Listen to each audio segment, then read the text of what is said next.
దేవుని పరిశుద్ధ నామమునకు మహిమ కలుగును గాక. హల్లెలూయా, హల్లెలూయా. చూడండి, పరిశుద్ధ గ్రంథమైన బైబిల్లో నుంచి సమూయేలు రాసిన మొదటి గ్రంథము 17వ అధ్యాయము. అందరికీ తెలిసిన వాక్యం ఇది. దీనిలో నుంచి కొన్ని పాఠాలు మనం దేవుడు మనకిస్తాం. 40వ వచనం, 17వ అధ్యాయము 40వ వచనం నేను చదువుతున్నాను, వినండి.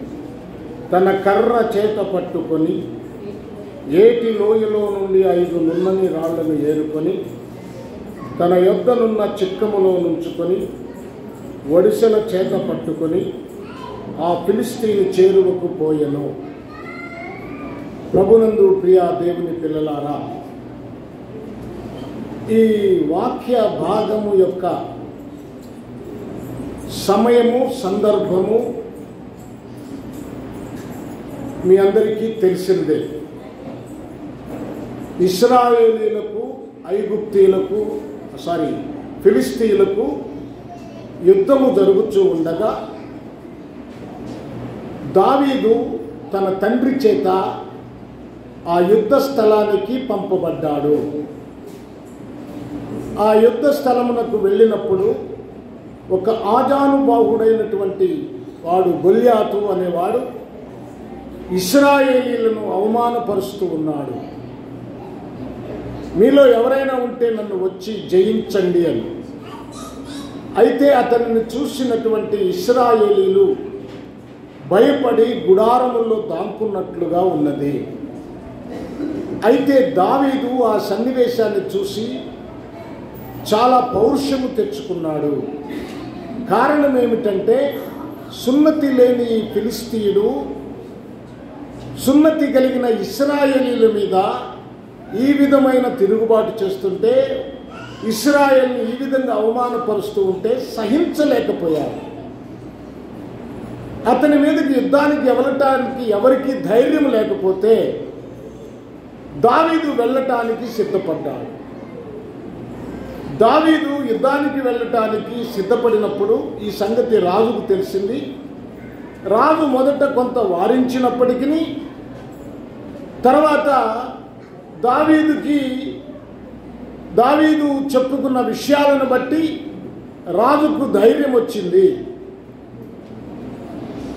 దావీదు యొక్క ఆ స్థితిని లేక జరిగిన సంగతులను జ్ఞాపకం చేసుకున్న తర్వాత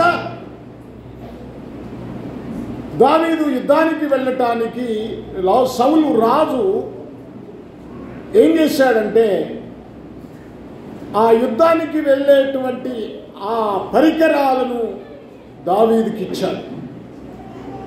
కానీ దావీదు వాటిని ఉపయోగించకుండా దానిని తీసివేసి, ఇవి నాకు వాడుక లేవు, నాకు వాడుక కలిగిన వాటితో నేను యుద్ధానికి వెళతానని చెప్పి యుద్ధానికి బయలుదేరాడు. జాగ్రత్తగా వినాలి. ఆయన ఏమి ఆయుధాలు తీసుకొని వెళుతున్నాడు అంటే, తన కర్రను చేతపుచ్చుకున్నాడు, లోయలోనికి దిగాడు, 5 నున్నని రాళ్లను ఏరుకున్నాడు, తన చిక్కములో పెట్టుకున్నాడు, ఆ ఒడిసెలా చేత పట్టుకున్నాడు. తర్వాత ఆ ఫిలిష్తీయుల ఎదుటకు ఫిలిష్తీని చేరువకు పోయెను అని. ఇక్కడ ఆయుధాలు కొన్ని ఉన్నాయి. 7 విషయాలు ఉన్నాయి ఇందులో. ఒకటి నేను గతంలో మీకు చెప్పినట్లుగా గుర్తుంది. కర్ర, తన కర్ర చేత పుచ్చుకొని. కర్ర గురించి చాలా విషయాలు ఉన్నాయి. కర్ర అంటే యాజకత్వం అని, కర్ర అంటే దేవుని మీద ఆనుకోవటం అని, కర్ర అంటే దేవుని ఆజ్ఞని, కర్ర అంటే దేవుని వాక్యం అని చాలా విషయాలు మీతో నేను పంచుకున్నాను, చెప్పాను. ఇప్పుడు రెండో విషయాన్ని మీతో నేను పంచుకుంటున్నాను. అదేమిటంటే లోయలోనికి దిగాడు. లోయలోనికి దిగాడు. చూడండి 40వ వచనంలో, కర్ర చేత పుచ్చుకొని ఏటి లోయలో నుండి, అంటే ఏటి లోయలోనికి వెళ్ళాడు. లోయ, ఇది ఏటి లోయ. బైబిల్లో చాలా లోయలు ఉన్నాయి. ఈ లోయల గురించి మీకు కొన్ని మాటలు చెప్పాలి నేను. లోయలు ఆశీర్వాదకరంగా ఉన్న లోయలు ఉన్నాయి, శాపగ్రస్తమైన లోయలు ఉన్నాయి. చూడండి, మనం జ్ఞాపకం చేసుకుంటే అయ్యాలోను లోయ అని ఒక లోయ ఉంది. ఆ లోయలోనికి వెళ్ళి యెహోషువ ప్రార్థన చేశాడు. యెహోషువ ప్రార్థన చేసినప్పుడు సూర్యుడు ఆగిపోయాడు. దీనిని ఏమంటారంటే, యెహోషువ గ్రంథం 10వ అధ్యాయంలో ఉంటుంది, చదవద్దునండి. ఇది ప్రార్థన లోయ, విజ్ఞాపన లోయ. మనము ప్రార్థన లోయలోనికి దిగాలి. హలో, వినండి జాగ్రత్తగా. చాలా మంది జీవితాలలో ప్రార్థన ఉండదు. వాక్యం ఉంటారు, మందిరానికి వస్తారు, కానీ ప్రతిరోజు ప్రార్థనలో గడిపే అనుభవం లేదు, ప్రార్థన జీవితం లేదు. చూడండి, ప్రార్థన చేస్తే సూర్యుడు ఆగిపోయాడు. ప్రార్థనలో ఉన్న శక్తిని గమనించాలి. ప్రతి సమస్యకు పరిష్కారం ప్రార్థనే. కనుక మనం ప్రార్థన చేసేవారంగా ఉండాలి, విజ్ఞాపన ప్రార్థన చేయాలి.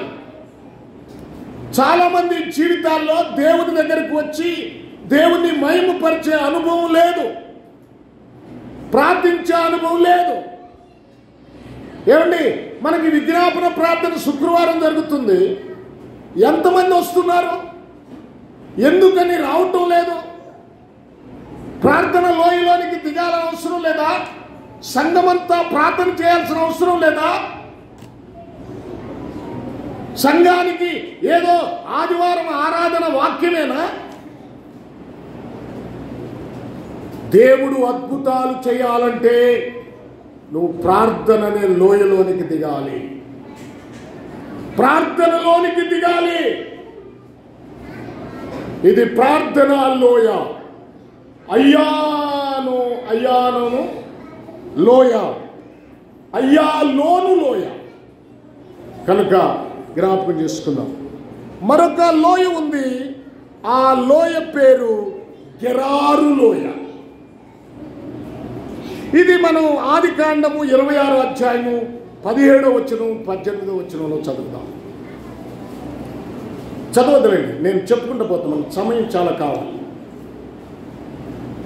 ఇది గెరారు లోయ. ఈ గెరారు లోయలో ఇస్సాకు బావులు తవ్వాడు. తవ్వినప్పుడు జలలు గల ఊటలు వచ్చాయి. జలలు గల ఊటలు వచ్చాయి. ఈ బావి ఏమి బావి అంటే వాక్యము, జలలు గల బావి. ఆ జలలు ఏమిటంటే వాక్యము. మనము వాక్యము కలిగిన లోయలో దిగాలి. వాక్యపు లోయ మనకి చాలా ప్రాముఖ్యమైంది. ప్రార్థన లోయ ఎంత అవసరమో వాక్యము కూడా అంత అవసరం. వాక్యము హృదయము నిండా ఉండాలి. అదే జలలు. ఆ బావిలో జలలు గల ఊటలు ఏ విధంగా వచ్చాయో అదే విధంగా మన జీవితంలో జలలు గల ఊటలు అంటే దేవుని వాక్యం ఉండాలి. హృదయంలో నుంచి జీవజల దారలు ప్రవహించాలి, జీవజల నదులు ప్రవహించాలి. ఆ జీవ జలము ఏమిటి అంటే జీవింపజేసే జలము, బ్రతికించే జలము దేవుని వాక్యము. నీ వాక్యము నన్ను బ్రతికించెను. నీ వాక్యము నాకు బాధలలో నెమ్మది కలుగ చేసెను. వాక్యము లేని జీవితాలలో నెమ్మది ఉండదు. వాక్యము లేని జీవితాలు చచ్చిపోయిన జీవితాలు. వాక్య అనుభవం, వాక్యం నడిపింపు లేకపోతే అది చచ్చిన శవంతో సమానం. నువ్వు ప్రార్థనకు వచ్చినా, ప్రార్థన చేసినా, ఏది చేసినా నీవు వాక్యానుసారంగా ఉండట్లేదు. వాక్యము నీ హృదయంలో, నీ మదిలో లేదు కనుక నువ్వు చచ్చిపోయిన నిర్జీవమైన శవానివే. ప్రియా దేవుని పిల్లలారా, జ్ఞాపకం చేసుకుందాం. మన జీవితాలను ఒకసారి జ్ఞాపకం చేసుకుందాం. వాక్యం ఉందా? వాక్యానుసారంగా బ్రతుకుతున్నామా? బైబిల్లో మరొక లోయల గురించి చెప్పుకోవాలి. ఆ లోయ పేరు షావే లోయ. ఈ షావే లోయ అనుభవాన్ని మనం జ్ఞాపకం చేసుకుంటే, ఈ షావే లోయలో అబ్రహామును మెల్కీషెదకు దీవించాడు. ఆదికాండము చూడండి, ఆదికాండము 14వ అధ్యాయం 17వ వచనం 17వ వచనం చూసినట్లయితే నేను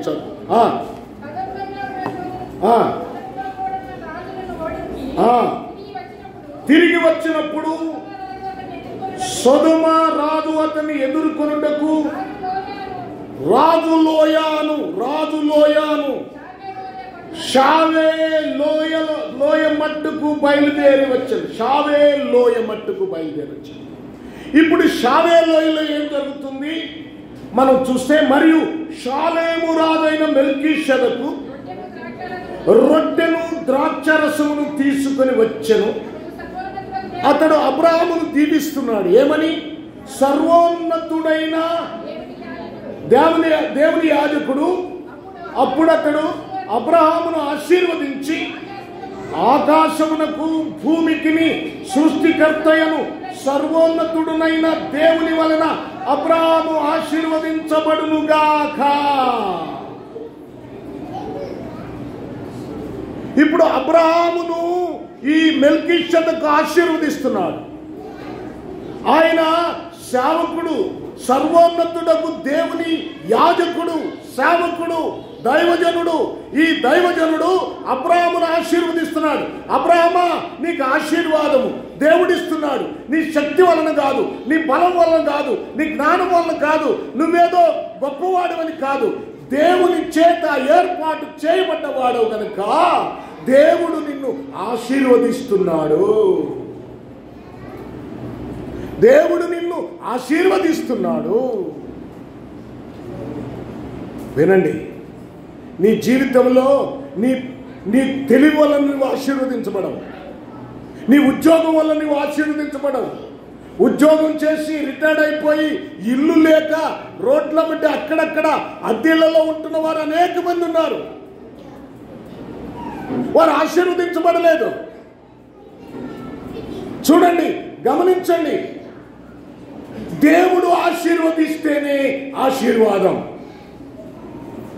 దేవుని కృప ఉంటేనే ఆశీర్వాదం. నీకు ఆరోగ్యం ఉందంటే దేవుడిచ్చిందే.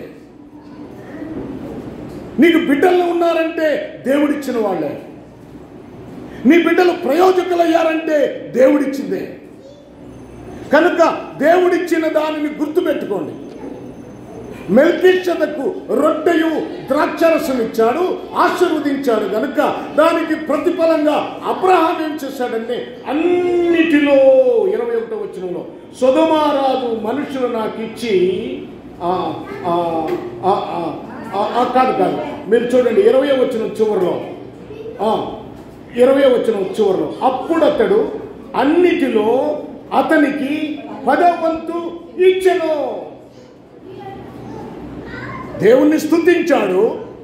స్తుతించిన తర్వాత అబ్రహాము అన్నిటిలో 10వ వంతు ఇచ్చాడు. 10వ వంతు ఎందుకు ఇచ్చాడంటే రొట్టె ద్రాక్షరసం ఇచ్చాడు, అంటే ప్రభు బల్లనిచ్చాడు. తర్వాత దేవుని ఆశీర్వాదము దీవెన వారి మీద ఇచ్చాడు మెల్కీషెదకు, అబ్రహాముకి. అందుకే 10వ భాగం ఇచ్చాడు. ఇప్పుడు సంఘము కూడా దశమ భాగము ఎందుకు ఇవ్వాలి?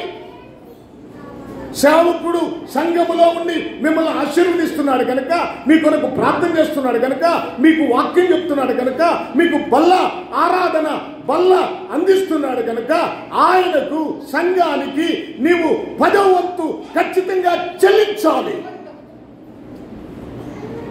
అది చట్టం, దేవుని న్యాయమైన చట్టం. అది దీనిని ఉల్లంఘిస్తే అది ఆశీర్వాదం కాదు.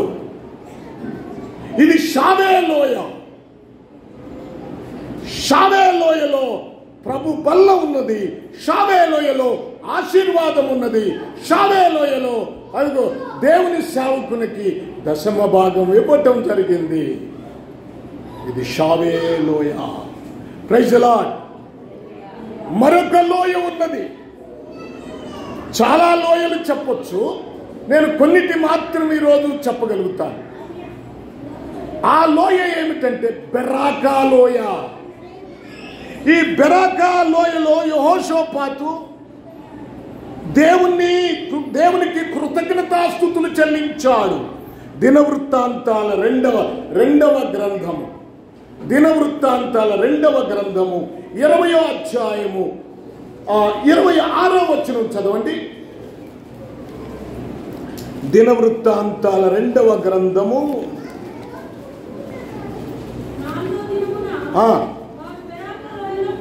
వారు బెరాకా లోయలో కూడిరి. కారణం ఏమిటంటే అక్కడ వారు యెహోవాకు కృతజ్ఞతాస్తుతులు చెల్లించిరి. నేటి వరకును ఆ లోయకు బెరాకా లోయ అని పేరు. ఏ లోయ అని పేరు? బెరాకా లోయ అని పేరు. అక్కడ ఫుట్ నోట్లో కిందేముందో చూడండి, స్తుతి, ఆశీర్వాదం. యెహోషాపాతు యుద్ధానికి వెళ్ళినప్పుడు అక్కడ జరిగిన సంఘటన మీరు ఆ 20వ అధ్యాయంలో ఇంటికి వెళ్ళిన తర్వాత చదువుకోండి. అక్కడ దేవుడు ఆ యుద్ధం చేశాడు. ఆ శత్రువులందరూ వధించబడ్డారు. వారికి వారి యొక్క వస్తువులన్నీ, వారి ఆస్తి అంతా వీరికి వచ్చేసింది. దేవా, నీవు మా పక్షముగా ఉండి యుద్ధం చేశావు, మీకు కృతజ్ఞతలు చెల్లిస్తున్నాము, నీకు మాకు చేసిన మేలు కొరకు మీకు వేల కొలది లెక్కలేని స్తుతులు చెల్లిస్తున్నాం ప్రభువా అని వారు కృతజ్ఞతాస్తుతులు చెల్లించారు. దేవుడు మీ ఇంటిలో మేలు చేసినప్పుడు, మీ ఇంటిలో మీ బిడ్డలు చదువులో మేలు పొందినప్పుడు, పాస్ అయినప్పుడు, మీకు అనారోగ్యంగా ఉండి దేవుడు అనారోగ్యం నుండి విడుదల చేసినప్పుడు, ఏమండి శత్రువుల మీద మీకు విజయం ఇచ్చినప్పుడు, సమస్యల మీద విజయం ఇచ్చినప్పుడు నీవు కృతజ్ఞతలు చెల్లించాల్సిన బాధ్యత నీ మీద ఉంది. కృతజ్ఞత స్తుతులు చెల్లించాలి. సంఘం అంతటిని పిలిచి, లేకపోతే సంఘములోనైనా నీకు దేవుడు చేసిన మేలు కొరకు ఆ సమాజం అంతా బెరాకా లోయలోనికి వెళ్ళి వారు దేవుని ఏ విధంగా కృతజ్ఞతలు చెల్లించారో అలాగే సంఘమంతా చేరి దేవునికి కృతజ్ఞతలు చెల్లించాలి. కృతజ్ఞత కూడికలు పెట్టుకోవాలి, కృతజ్ఞత అర్పణలు చెల్లించాలి. యెహోషాపాతు ప్రియులారా, ఇదిగో ఇక్కడ బెరాకా లోయలో దేవుణ్ణి స్తుతిస్తున్నాడు, దేవుణ్ణి ఘనపరుస్తున్నాడు, దేవుణ్ణి కొనియాడుతున్నాడు. హల్లెలూయా చెప్పండి, హల్లెలూయా. మరొక లోయ ఉంది ఇక్కడ. ఇంకా లోయలు చాలా ఉన్నాయి. అంటే ఫిలిస్తీన్ల మీద యుద్ధానికి వెళ్ళినప్పుడు దావీదు మరొక సందర్భంలో దావీదు ఫిలిస్తీన్లను ఓడించాడు. అది ఎక్కడ, ఏ లోయలో అంటే రెఫాయిము లోయ, అంటే జయము కలిగిన లోయ. ఆ లోయ జయము, దేవుడు దావీదుకు జయమిచ్చాడు. మనకు కూడా సాతాను మీద, శోధనల మీద, సమస్యల మీద దేవుడు జయమిస్తాడు. ఎప్పుడంటే దేవుని మీద ఆనుకొని మనం ఉన్నప్పుడు. ఒక లోయ కనపడుతుంది, గాఢాంధకారపు లోయలలో సంచరించినను నాకు ఏ అపాయము గాఢాంధకారపు లోయేది? గాఢాంధకారపు లోయ అంటే నీ చుట్టూ సమస్యలు చుట్టుముట్టినప్పుడు నీకేమీ అర్థం కాదు. శత్రువులు వచ్చినప్పుడు, బలహీనతలు వచ్చినప్పుడు నీకేమి తోసదు, ఏమి చెయ్యాలో నీకు అర్థం కాదు. గాఢాంధకారం చుట్టుముట్టింది నిన్ను. నీ యొక్క మనస్సు కృంగిపోయిన సందర్భం ఇది. ఎటు చూసినా మార్గము దొరకలేదు, ఎటు చూసినా సమస్యల వలయమే. అది గాఢాంధకారపు లోయ. ఈ సమస్యల వలయము నుండి, ఆ లోయలో నుండి మనం బయటకు తప్పించబడాలి అంటే అర్థము దేవుని మీద ఆనుకోబడాలి. దావీదు భక్తుడు అంటున్నాడు, నేను గాఢాంధకారపు లోయలో సంచరించిన, ఎంతమంది శత్రువులు నన్ను చుట్టుముట్టినా, ఎంతమంది నా మీదకి వచ్చిన, ఎన్ని సమస్యల వలయము నన్ను చుట్టుకున్నా, ఎంతమంది నా మీదకు తిరుగుబాటు చేసినా, ఏ పరిస్థితుల్లోనైనా హల్లెలూయా, నాకే అపాయం కలగదు, నాకు ఏ అపాయము కలగదు. నా దేవుడు నాకు తోడుగా ఉన్నాడు. వీటన్నిటి నుండి ఛేదిస్తాడు, ఛేదించి నన్ను బయటికి తీసుకొస్తాడు. నాకే అపాయము కలగదు. ఎప్పుడు దేవుని మీద ఆనుకున్నప్పుడు, దేవునితో సావాసం చేసినప్పుడు, దేవునితో నడిచినప్పుడు. అందుకనే గాఢాంధకారపు లోయ అన్నారు. కొన్ని లోయలు ఉన్నాయి. బైబిల్లో చూస్తే బాకా లోయ అని ఉంది. బాకా లోయ. ఆ లోయను మనం ఒకసారి చూద్దాం. కీర్తనల గ్రంథం 84వ కీర్తన 6వ వచనం. ఆ బాకా లోయ అంటే ఇది అంగలార్పు. చూడండి, వారు బాకా లోయలో బడి వెళ్ళుచు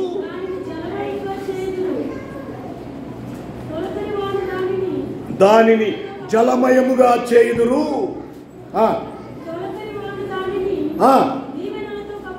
తొలకరి వాన దానిని దీవెనలతో కప్పును. ఎప్పుడు?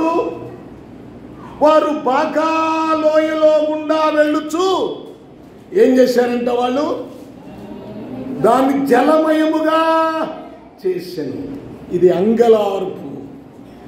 జలమయంగా లోయని ఎలా ఏమైనా వర్షం కురిపించారంటే అది కాదు అక్కడ అర్థం. వారు కన్నీరు కార్చారు. వారు కన్నీరు కార్చారు. ప్రియ సోదరి సోదరుడా, నీవు ప్రార్థనలో కన్నీరు కార్చాలి. మన కన్నీరు దేవుని బుద్ధిలో ఉంటుంది. కన్నీరు అనుభవం ఉండాలి. ప్రార్థనలో కన్నీటి ప్రార్థన చేయాలి. కన్నీటి అనుభవంలోనికి, కన్నీటి లోయలోనికి మనం దిగాలి. ఉందా? కన్నీరు కార్చే అనుభవం ఉందా? నశించిపోతున్న ఆత్మల కొరకు కన్నీరు గారుస్తున్నావా? నీ ఇంటిలో పాప సంబంధమైన జీవితం జీవిస్తున్న వారి కొరకు కన్నీరు కారుస్తున్నావా?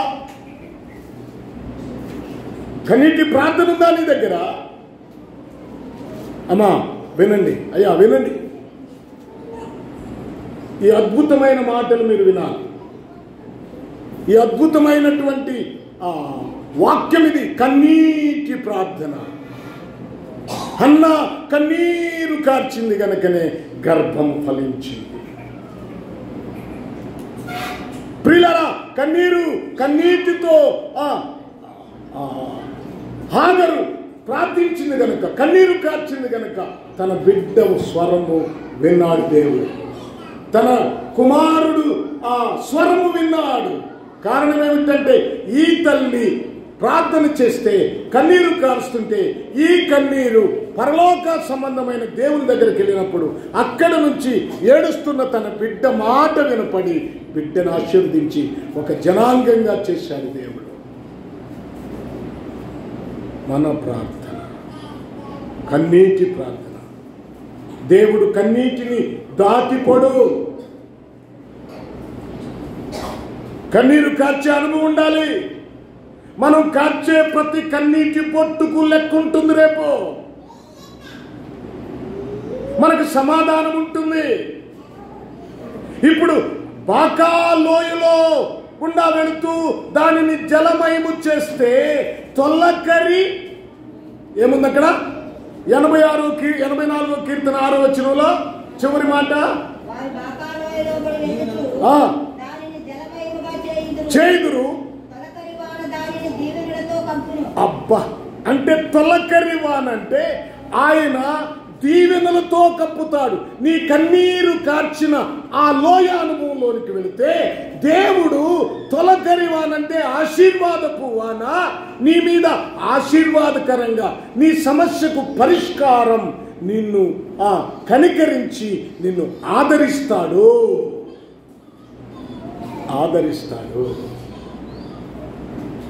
ప్రతిఫలం దొరుకుతుంది. నీ కన్నీటికి సమాధానం దొరుకుతుంది. నీకెప్పుడు రుసరుసలు కోపమే. ఏమండి, నువ్వు ప్రార్థన చేయవు, కన్నీరు గార్చు, వాళ్ళ మీద నీకు కోపము, అసూయ, వాళ్ళ మీద గొడవలాడటం, వాళ్ళని అవమానపరచడం, నీవు ఇంతగా చేస్తున్నావు, నీకు దేవుని భయం లేదు, ఆ భయం లేదు, దేవుడు లేడు, నీకు దేవుడు లేడు అని నువ్వు వారిని అవమానపరచడం తప్ప నువ్వు వారి కోసం కన్నీరు కార్చి ప్రార్థన చేసే అనుభవం ఉందా? నువ్వు ప్రార్థన చేస్తున్నావా? నీ భార్య మారాలి అంటే, నీ భర్త మారాలంటే, నీ అత్తమామలు మారాలంటే, నీ పిల్లలు మారాలంటే నువ్వు కన్నీరు కార్చొద్దా? ఖర్చాలి కదా. ఆ లోయ అనుభవంలోనికి నువ్వు ఎప్పుడైనా వెళ్ళావా? వెళ్ళకుండా వారు మారాలని ఆశిస్తే అది అంతకన్నా ఇంకా మరొకటి బలహీనత లేదు. కన్నీటి ప్రార్థన, కన్నీటి లోయలోనికి వెళ్ళాలి. నీవు బాధపడటం కాదు చేయాల్సింది, ఆ సమస్యకు పరిష్కారం కన్నీటి ప్రార్థనే. కన్నీటి ప్రార్థన సిక్కములాగా, ములుకోల్లాగా, అంటే ఆ ముళ్ళులాగా గుచ్చి దేవుని ఎదుటికి తీసుకొస్తుంది. ఎవరి కోసమైతే ప్రార్థన చేశావు వారిని. హల్లెలూయా. ఇదేమి లోయ? బాకాలోయ. దీని గురించి ఇంకా చాలా విషయాలు ఉన్నాయి, కానీ ఆపుదాం, మన పాఠం ముందు ఉంది కనుక. మరొక లోయ ఉంది, ఆకోరు లోయ. ఏ లోయ? ఆకోరు లోయ. ఆ ఆకోరు లోయ అది ఏ లోయ అంటే శ్రమలోయ. శ్రమ. ఒక ఆయన, ఒక కుటుంబము ఆకోరు లోయలో చచ్చిపోయింది కూడా, చంపేశారు సమాజం.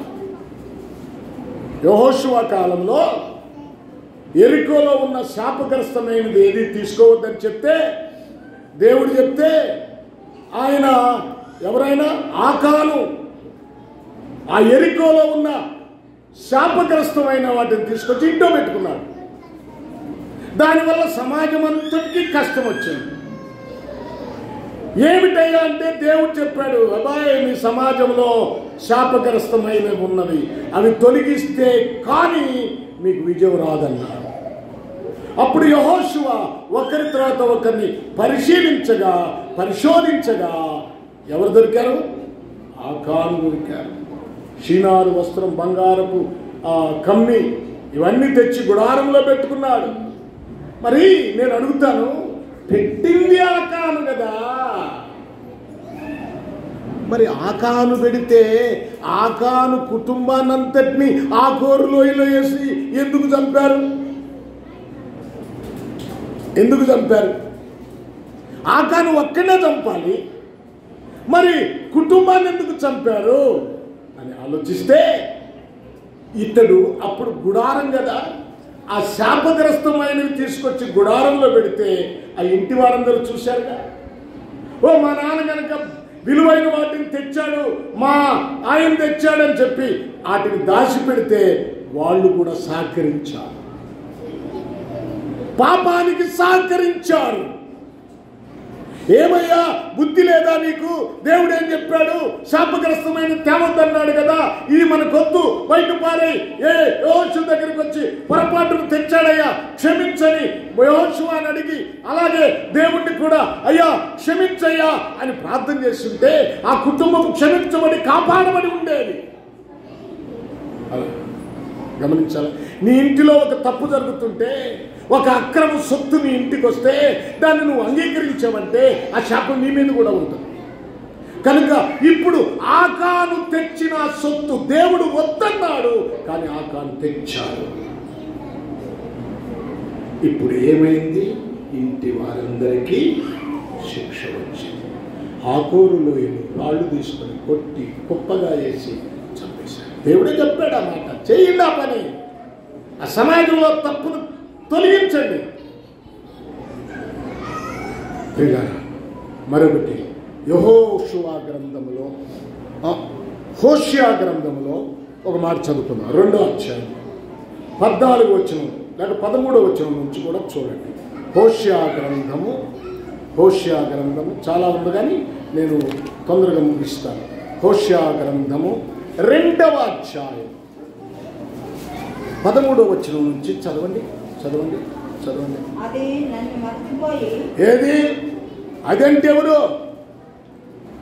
దేవుడేంది అది అని పిలుస్తున్నాడు? వ్యక్తిని కాదు, ఒక సమాజమును పిలుస్తున్నాడు. అలా ఆ సమాజం ఏది అంటే ఇశ్రాయేలు సమాజం. నేను ఐగుప్తు దేశములో వారి కన్నీరు విన్నాను, వారి బాధలు చూశాను, వారి సమస్యలు చూశాను. నేను పైనుండి దిగి వచ్చాను.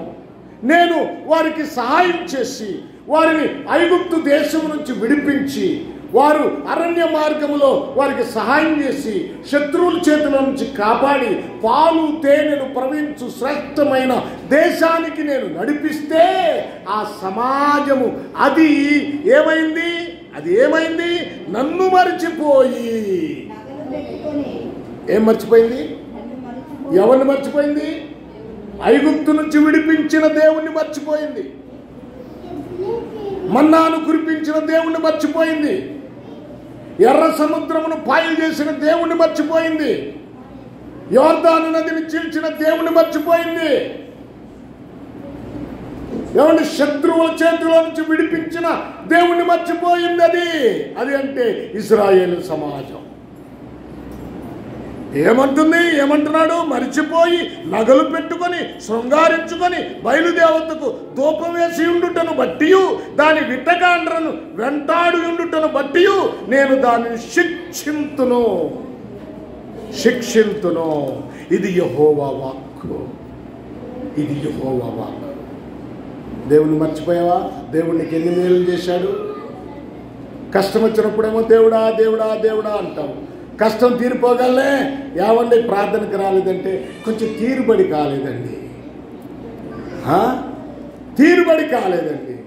ఏమా ప్రార్థనకు రాలేదంటే చుట్టాలు వచ్చారండి. ఏమా ప్రార్థనకు రాలేదంటే మా బంధువుల పెళ్ళండి, ముఖ్యుల పెళ్ళండి. అంటే దేవుని కన్నా ముఖ్యమా? దేవుని సన్నిధానము కన్నా ముఖ్యమా?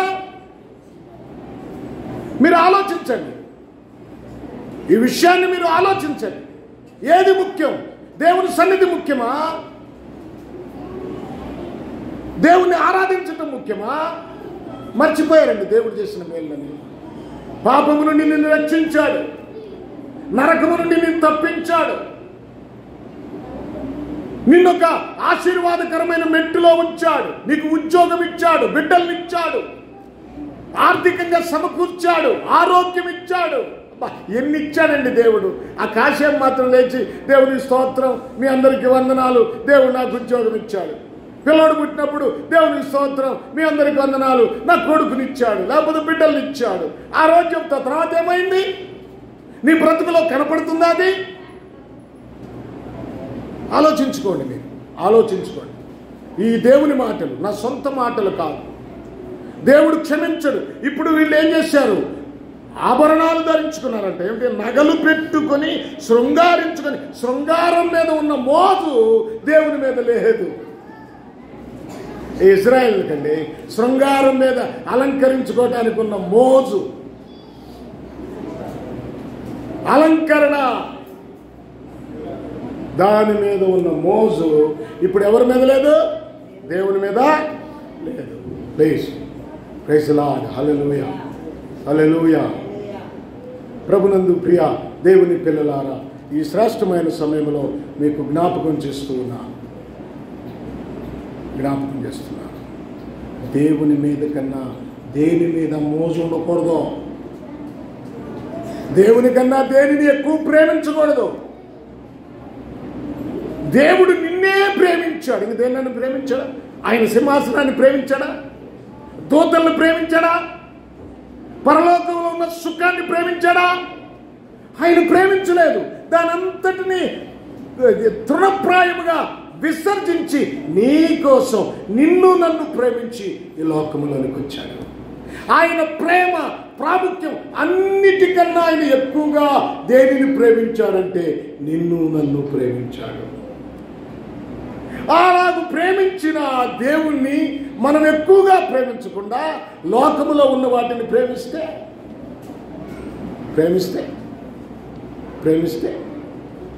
దేవుడు క్షమిస్తాడా? ఊరుకుంటాడా? అరణ్యానికి తీసుకెళ్ళాడంట వాళ్ళని. చూడండి, అక్కడ పిమ్మట దానిని ఆకర్షించి అరణ్యములోకి కొనిపోయి అక్కడ దానితో ప్రేమగా మాట్లాడుదు. అరణ్యం అంటే కష్టాలు వచ్చినప్పుడు నువ్వు కూడా దేవుని వైపు చూస్తావు కనుక ఆయన ప్రేమతో మాట్లాడు. అక్కడ నుండి దానిని తోడుకొని వచ్చి దానికి ద్రాక్ష చెట్లు విత్తాను కానీ ఆకోరు లోయ, శ్రమ కలిగిన లోయను నిరీక్షణ ద్వారముగా చేసేదను. బాల్యమున ఐగుప్తు దేశం నుండి అది వచ్చినప్పుడు నా మాట ఎలాగ విందో అలాగ వినేటట్లుగా చేస్తాను. ఇన్ని కష్టాలు పెట్టి, ఇన్ని శ్రమలు పెట్టి. ప్రభునందు ప్రియులారా, జ్ఞాపకం చేసుకుందాం. దేవుడు కష్టాలు, శ్రమల లోయ, ఆకోరు లోయ. ఇంకొక లోయను కూడా జ్ఞాపకం చేసుకొని మనం ముగించుకుందాం, ముందుకెళ్దాం. ఏమిటా లోయ అంటే ఎండిన ఎముకలు కలిగిన లోయ. ఎస్కేలు గ్రంథములో ఒక లోయలోనికి ఎస్కేలు తీసుకెళ్ళాడు దేవుడు. ఎస్కేలు చూడమని ఎండిపోయి ఉన్నాయి. ఈ ఎండిన ఎముకలు బ్రతుకుతాయా? చూడండి ఎస్కేలు గ్రంథం 37వ అధ్యాయం. అమ్మా 37వ అధ్యాయం ఎన్నో వచ్చిన చూడు. ఎముకలు అనేకములు ఆ లోయలో కనబడను. అవి కేవలం ఎండిపోయినాయి. కేవలము ఆ లోయలన్నీ, ఆ లోయలో ఉన్న ఎముకలన్నీ ఎలాంటి? ఎండిపోయినవి. ఎండిపోయిన ఈ ఎముకలు బ్రతకగలవా అని అన్నాడుగా. ప్రభువా, యెహోవా, అది నీకే తెలియను. ఏంటా ఎండిపోయిన ఎముకలు లోయలో? ఆ లోయ ఇక్కడ లోకానికి సాదృశ్యం. వినండి, ఆ ఎముకలు మానవునికి సాదృశ్యం.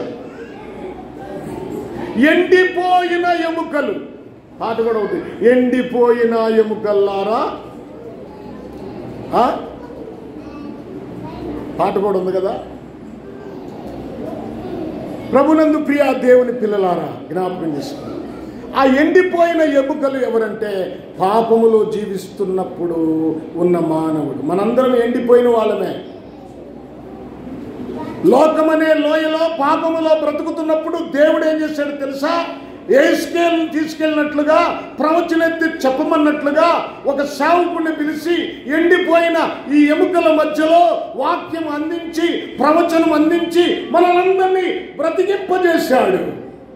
మనకి మాంసం వచ్చింది, జీవం వచ్చింది, రక్షణ వచ్చింది. మనం ఎండిపోయిన ఎముకలు, ఇంకా ఎండిపోయిన ఎముకలు ఎన్నో ఉన్నాయి లోకంలో ఎక్కువ అయ్యే ఉన్నాయి. వాటికి జీవం పోయాలంటే ప్రవచనం కావాలి. నీవు కావాలి వాళ్ళకి, నీవు వాక్యం చెప్పాలి. నీ ఇంటిలో ఎండిపోయిన వాళ్ళు ఎంతమంది ఉన్నారు? నీ ప్రక్కన ఎండిపోయి బ్రతుకుతూ నిర్జీవంగా చచ్చిన జీవితాన్ని బ్రతుకుతున్న వారు ఎంతమంది ఉన్నారు? వారందరికీ ప్రవచనం చెప్పాలి, వాక్యం చెప్పాల్సిన బాధ్యత నీ మీద లేదా? బాధ్యత నీ మీద లేదా? ఉందా లేదా? ఆ బాధ్యతను నువ్వు స్వీకరిస్తున్నావా? ఏందో ఆదివారం కాసేపు వస్తావు, వెళ్ళిపోతావు, తింటావు, నిద్రపోతావు, నీ పని ఏదో నువ్వు చూసుకుంటావు. నీ లాభం, సొంత లాభము, ఎవరో లోకస్తుడే రాశాడు, సొంత లాభం కొంత మానుకోవయ్యే, ఆ దేశమును ప్రేమించవయ్యే అన్నట్టుగా నువ్వు సంఘాన్ని ప్రేమించు, నీ కొంత సొంత లాభం కొంత మానుకో, ఒక ఆత్మను రక్షించడానికి సమయం హెచ్చించు. ఎన్నాళ్ళు ఇలా బ్రతుకుతావు? రేపు దేవుని దగ్గరికి వెళ్ళినప్పుడు, అరే నీకు అంత గొప్ప రక్షణ నేను ఇచ్చాను, ఎంత గొప్ప రక్షణ, ఎంత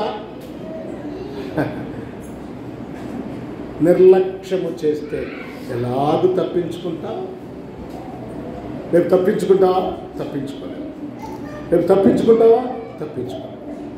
ప్రభునందు ప్రియ దేవుని పిల్లలారా, ఈ శ్రేష్టమైన సమయంలో ఇది ఎండిన ఎముకల భూమి, లోకంలో ఉన్న ఎండిపోయిన వారికి జీవమునిచ్చాడు మన ప్రభు. ఎండిన ఎముక. మరి ఈ లోయలు కాదు, కానీ ఇప్పుడు మనం చదువుకున్న లోయ ఏంటి? ఆయన ఫిలిస్తీన్లతో యుద్ధము జరుగుతున్నప్పుడు దావీదు యుద్ధానికి వెళ్ళేటప్పుడు లోయలోనికి దిగాడు. ఈ లోయ ఏమిటంటే తగ్గింపు లోయ. తగ్గింపులోనికి దిగాలి మనం. ఒక శత్రువు మీద మనము విజయము పొందటానికి మనల్ని మనం తగ్గించుకోవాలి. వినండి, బైబిల్లో రాయబడింది ఏంటంటే, మనం జ్ఞాపకం చేసుకుంటే మత్తయి రాసిన సువార్త 23:12లో ఎవరు హెచ్చించుకుంటారో వారు తగ్గించబడతారు, ఎవరు తగ్గించుకుంటారో వారు హెచ్చించబడతారని రాయబడింది. దావీదు యుద్ధానికి వెళ్ళేట ముందు ఏమన్నాడు? యుద్ధము యెహోవాది, నేను కాదు. ఈ కర్రతోనో, ఈ ఒడిసెలతోనో, ఈ రాయితోనో నేను యుద్ధానికి వెళ్తున్నాను, కానీ అసలు యుద్ధం చేసేవాడు ఎవరంటే యెహోవా. దేవుణ్ణి హెచ్చించాడు, తాను తగ్గించుకున్నాడు. అవును, హెచ్చించబడు. బాప్తిస్మిచ్చే యోహాను అంటాడు యేసు ప్రభుని గురించి, ఆయన చెప్పులు వారు విప్పుటకు కూడా నేను. ఆయన హెచ్చించబడవలసింది, నేను తగ్గించబడవలసింది. నేను ఇంకో మాట చెప్తానండి. మనకు దేవుడు మాదిరిగా ఉంచాడు. మన ప్రభు అయిన యేసుక్రీస్తు వారు ఈ లోకానికి తగ్గించుకొని వచ్చారు. ఫిలిప్పీలకు రాసిన పత్రికలో మనం బాగా చదువుకుంటాం, మనకు తెలుసది. 2వ అధ్యాయము 5వ వచనం. 2వ అధ్యాయము 5వ వచనం. 2వ అధ్యాయము 5వ వచనం చూడండి. అమ్మా మరలా చెప్పు. క్రీస్తు యేసునకు కలిగిన ఈ మనస్సు మీరును కలిగి ఉండండి. ఏ మనస్సు? క్రీస్తు యేసుకు కలిగిన మనస్సు. అమ్మా జాగ్రత్త వినాలి. ఎలారా వెనుకున్న వాళ్ళు జాగ్రత్తగా వినాలి. అక్కడ ఏసీ బాగా వస్తుంది, చల్లగుంది, నిద్ర వచ్చింది, ఇదిలిచ్చండి తల. వినండి, క్రీస్తు యేసుకు కలిగిన ఈ మనస్సు. ఏ మనసు ఉంది? క్రీస్తు యేసు కలిగింది ఏ మనసు? అక్కడే రాశాడు చూడండి. ఆయన దేవుని స్వరూపము కలిగిన వాడయుండి దేవునితో సమానముగా ఉండుట విడిచిపెట్టకూడని భాగ్యమని ఎంచుకొనలేదు, కానీ మనుష్యుడు పోలికగా పుట్టి దాసుని స్వరూపం ధరించుకొని తను తానే రిక్తునిగా మరియు ఆకారమందు మనుష్యుడిగా కనబడి మరణం పొందినంతగా, అనగా శిలువ మరణం పొందినంతగా విధేయత చూపిన వాడై తను తాను తగ్గించుకోలేదు. ఏంటంట తను తాను తగ్గించుకోలేదు. విధేయత, తగ్గింపు. అసలు యేసు ప్రభు చాలాసార్లు చెప్పాను మీకు, మానవుడి పాదాలు కడిగాడండి. ఏ దేవుడైతే మానవుడిని చేశాడో, ఏ దేవుడైతే మానవునికి జీవాయువు ఊదాడో, అదే దేవుడు యేసు క్రీస్తు ఈ భూమి మీదకి వచ్చి తగ్గించుకొని మానవుని పాదాలు కడిగాడు. నీకుందా తగ్గింపు? ఏమి హెచ్చించుకుంటావు? కాస్త డబ్బులుంటే చాలు, కాస్త మంచి ఇల్లుంటే చాలు, కొంతమంది బలగం ఉంటే చాలు, మంచి ఉద్యోగం ఉంటే చాలు, ఒబ్బో నువ్వు ఎక్కడ లేని ఊహాలోకంలో గాలిలో తేలిపోతావు. ప్రధానమంత్రి చచ్చిపోయాడు అంటే ఇప్పుడున్న ఆయన కాదు నేను అంటున్నాను, దానికన్నా ముందున్న వాళ్ళు చచ్చిపోయారు, ముఖ్యమంత్రులు చచ్చిపోయారు, పెద్ద పెద్ద బడా ధనవంతులు చచ్చిపోయారు. ఎవరికి ఇక్కడ స్థిరత్వం లేదు. నువ్వు కూడా ఒకరోజు చచ్చిపోతావు, నేను ఒకరోజు చచ్చిపోతాను. ఎన్ని ఉన్నా నువ్వు అందగాడివైనా ఆటగాడివైనా అందరి మాటగాడివైనా ఈ కాయము మాయమగుంటే కాయము అన్నాడు. ఈ శరీరము మాయమగుంటే కాయం. ఫ్యాక్టరీలు ఉన్నా, మోటారు కారులు ఎన్ని ఉన్నా, పొలాలెన్ని ఉన్నా, స్థలాలెన్ని ఉన్నా అన్నిటిని వదిలిపోవాల్సిందే, అన్నిటిని వదిలిపోవాల్సిందే. ఏమండి, రాజబాబు గారని చక్కని పాట రాశాడు ఆయన. ఆ పాట విన్నప్పుడల్లా నాకు చాలా ఆనందం కలుగుతుంది. ప్రభునందు ప్రియులారా, కనుక నువ్వు హెచ్చించుకో, మాకు తగ్గించుకో, విధేయతపడు, లోబడు, సంఘంలో ఇంకా తగ్గించుకో, సంఘ పరిచర్య చేయి. ఓ పెద్ద ఆయన డిఐజీ ఆయన మందిరానికి వచ్చి మందిరాన్ని ఊడ్చి సాపలు వేసి సాపలు తీసి మరలా ఊడ్చి మరలా తుడిచి, అది తగ్గింపు. కావాలని కాదు, ఆయన స్వభావమే అలా తయారైపోయింది. ఆయన ఆఫీసులోకి వెళ్ళినా తగ్గింపే. వద్దు, నాకు పోలీస్ ఆయన చెప్తున్నాడు,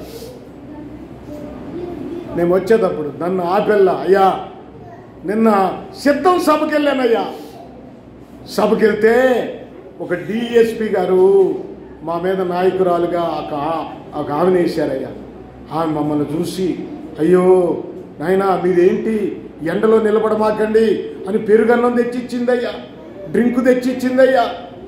ఆమె ఎంత తగ్గించుకొని మమ్మల్ని, అయ్యా నాన్నగారు మీరు పెద్దలు జాగ్రత్త, ఎంత తగ్గించుకొని మమ్మల్ని పలకరిస్తుందయ్యా అని. మీరు వద్దు, ఆయన వచ్చేటప్పుడు ఒక అరగంట నిలబడండి, తర్వాత మీరు రెస్ట్ తీసుకోండి. ఆమెకి అంతున్నా, మా మీద అధికారైనా ఆమె మమ్మల్ని తగ్గించుకొని మమ్మల్ని ఎంత ప్రేమించిందయ్యా అని పొద్దున చెప్తున్నాడు. ప్రభునందు ప్రియులారా, అది జీవితం, అది స్వభావం. ఆ విధానం ఆమెకు డ్యూటీలో కూడా లేదు. ఆమె మొదటి నుంచి ఎలాగుందో అలాంటి స్వభావానికి వచ్చింది. ఆలోచించండి, తగ్గింపు. యేసయ్యకు కలిగిన ఈ మనసు మీరును కలిగి ఉండండి అని పౌలు చెప్తున్నాడు. అంటే ఒక మాట అండి, ఒక మాట ఉంది బైబిల్లో మనకు చాలా ప్రాముఖ్యమైనది. చూడండి, అది మత్తయి రాసిన సువార్త 10వ అధ్యాయము 24వ వచనం చదవండి. మత్తయి రాసిన సువార్త 10వ అధ్యాయము 24వ వచనం. టైం చాలా అవుతుంది, చదవండి.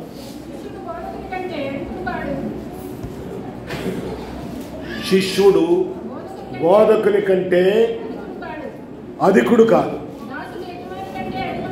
దాసుడు యజమాని కంటే అధికుడు కాదు.